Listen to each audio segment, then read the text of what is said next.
घरफोडी चोऱ्या करणाऱ्या अट्टल गुन्हेगारास केले जेरबंद। पुणे पोलिसांची कामगिरी। विश्रांतवाडी पोलीस स्टेशन गुन्हा कलम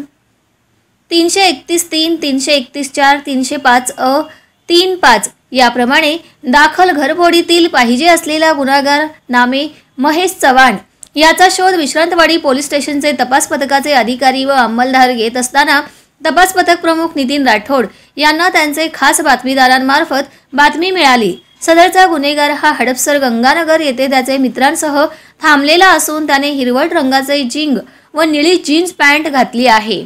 अशी खात्रीशीर बातमी मिळाल्याने तपास पथकाचे अधिकारी राठोड व तपास पथकाचे अंमलदार यांनी सदर ठिकाणी जाऊन साफळा रचून आरोपी महेश काशीनाथ चव्हाण यास पकडून त्याच्याकडे गुन्ह्याबाबत तपास करून त्याच्याकडून गुन्ह्यात चोरीस गेलेला किंमत रुपये 2,61,000 रुपये सोन्याचे दागिने व मोटारसायकल असा मुद्देमाल हस्तगत करण्यात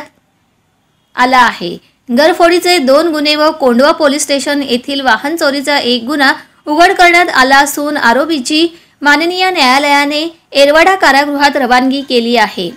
सदरची कामगिरी माननीय श्री मनोज पाटील अप्पर पोलीस आयुक्त पूर्व प्रादेशिक विभाग, माननीय श्री हिम्मत जाधव पोलीस उपायुक्त परिमंडळ 4 पुणे शहर, माननीय श्रीमती अनुजा देशमाने सहाय्यक पोलीस आयुक्त खडकी विभाग पुणे, माननीय श्रीमती कांचन जाधव वरिष्ठ पोलीस निरीक्षक विश्रांतवाडी पोलीस स्टेशन पुणे, श्री मंगेश हांडे पोलीस निरीक्षक गुन्हे विश्रांतवाडी पोलीस स्टेशन पुणे शहर यांच्या मार्गदर्शनाखाली तपास पथकाचे अधिकारी राठोड, पोलीस उपनिरीक्षक पोलीस अंमलदार बबन वणवे, यशवंत किरवे, कृष्णा माचरे, अमजद शेख, वामन सावंत, संजय बादरे, संपत भोसले, संदीप देवकते, अक्षय चपटे, किशोर भुसारे यांनी केली आहे।